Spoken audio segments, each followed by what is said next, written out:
Assalamualaikum warahmatullahi wabarakatuh semuanya.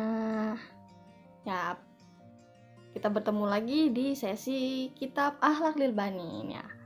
Jadi ini sebenarnya sesi pengajian biasa yang biasa insya Allah ya. Yang insya Allah Minca adakan setiap malam Jumat. Tapi karena kebetulan ada keterbatasan device gitu. Jadi Minca mau tetap istiqomah dengan mengupload video ini. Kayak seperti itu.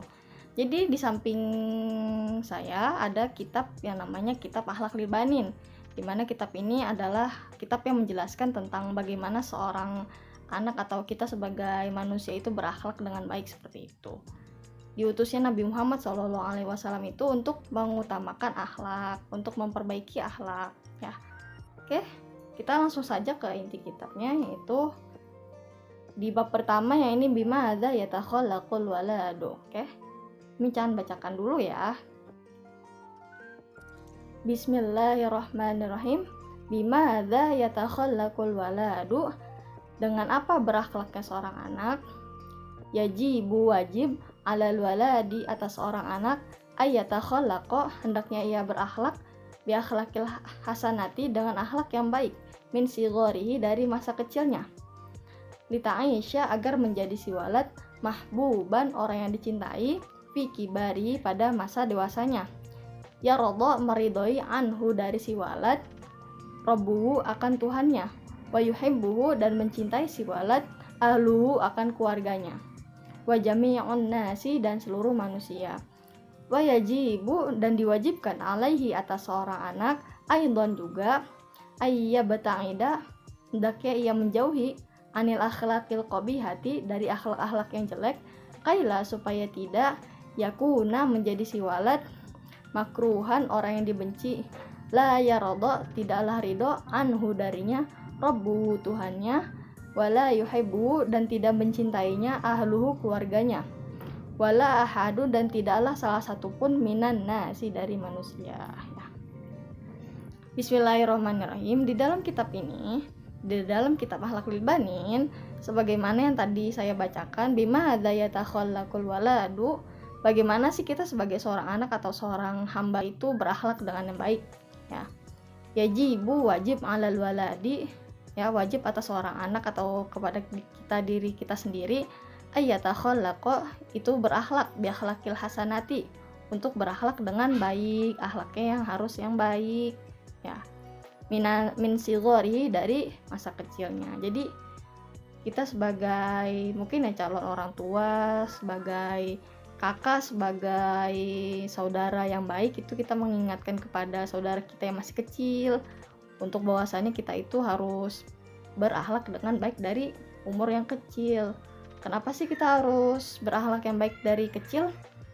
Lita'isya, agar menjadi si walad ya, mahbuban, orang yang dicintai, fi kibari, pada masa dewasanya. Alasan kenapa kita itu harus berakhlak dengan baik dari masa kecil, supaya kelak nanti, supaya saat kita dewasa itu kita akhlaknya tetap baik juga. Jadi kita itu, yang namanya kita mendidik akhlak itu harus dari kecil, karena di saat dewasa akan sulit untuk membenarkannya atau membetulkannya, seperti itu. Jika diibaratkan itu, kita seperti meluruskan pohon yang masih muda ya. Kalau kita memupuk akhlak yang baik itu dari masa muda, nah insya Allah nanti untuk kedepannya akan lurus terus, seperti itu. Nah, selain agar kita dicintai di masa dewasa, apalagi sih manfaatnya akhlak itu? Ya rodho, meridhoi, anhu, dari si walad, rabbuhu, akan Tuhannya. Jadi selain kita saat dewasa nanti kita dicintai oleh banyak orang, kita akan dicintai oleh Allah Subhanahu wa taala, atau diridhoi oleh Allah Subhanahu wa taala ya. Karena bahwasannya Allah Subhanahu wa taala juga mengutus Nabi Muhammad SAW atau Rasulullah SAW untuk membenarkan akhlak manusia, seperti itu ya. Nah, setelah ridho dari Tuhan, kita akan mendapatkan apa lagi? Wa yuhibbu ahlahu ya. Jadi selain kita dicintai pada saat masa dewasa, setelah kita diridhoi Allah Subhanahu wa taala, kita akan dicintai oleh keluarga kita. Siapa sih yang nggak mau punya saudara yang baik? Siapa sih yang mau punya saudara yang baik, seperti itu. Lalu setelah kita dicintai oleh keluarga kita, siapa lagi yang bakal mencintai kita kalau kita akhlaknya baik?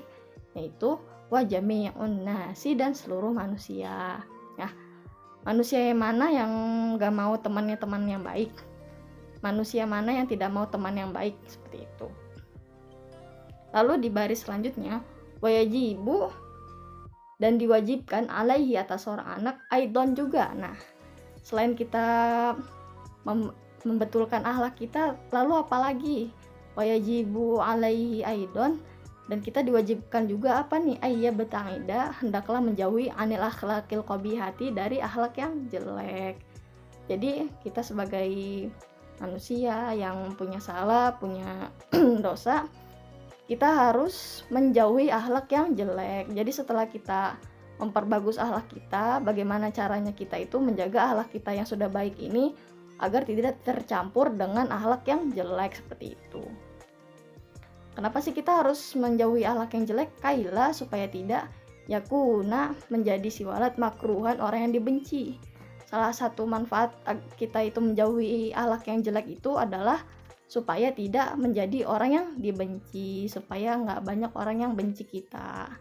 Ya, bisa diibaratkan kalau misalnya kita jadi orang baik aja masih ada yang benci, apalagi kita jadi orang jahat, seperti itu. Lalu selain kalau misalnya kita akhlaknya jelek, lalu apalagi yang kita dapatkan kalau misalnya akhlak kita jelek? La yarodo, tidaklah ridho, anhu, dari si walad, robuhu, akan tuannya. Nah, ini yang paling serem nih. Jadi kalau misalnya kita akhlaknya jelek, kita akhlaknya nggak bagus, selain kita menjadi orang yang dibenci oleh masyarakat, kita juga dibenci oleh Allah Subhanahu wa Ta'ala. Nah, ini yang paling ngeri ya, yang paling seram, seperti itu ya. Jadi bagaimanapun kita, bagaimana caranya kita membenarkan atau membetulkan akhlak kita dan menjauhi akhlak yang jelek. Selain kita dibenci oleh Allah Subhanahu wa Ta'ala, apalagi sih yang akan kita dapat kalau misalnya akhlak kita jelek? Wala yuhibbu ahluhu ya, wala yuhibbu ahluhu, dan tidak akan dicintai ahlu, oleh keluarganya. Selain kita dibenci oleh banyak orang, dibenci oleh Allah Subhanahu wa Ta'ala, kita juga akan dibenci oleh keluarga kita ya. Keluarga mana atau saudara mana yang mau saudaranya itu orang jahat, kayak gitu simpelnya ya. Nah, lalu yang di poin terakhir, apalagi yang akan kita dapatkan kalau misalnya kita berakhlak jelek? Wala ahadun, dan tidak ada seorang pun minan nasi, dari manusia. Jadi setelahnya orang tua, keluarga, dan teman-teman yang lain kita tidak suka, semua orang juga nggak akan mau dengan orang yang akhlaknya jelek, seperti itu. Nah, mungkin seperti itu yang bisa Mica sampaikan atau Caca sampaikan. Semoga dengan pembacaan kitab ini kita bisa lebih memperbaiki akhlak kita lagi untuk kedepannya. Amin ya robbal alamin. Ya, kurang lebihnya mohon maaf, Mica pamit dulu. Terima kasih yang sudah menonton video ini. Semoga bermanfaat ilmunya. Wabillahi taufiq wa hidayah. Wassalamualaikum warahmatullahi wabarakatuh. See you.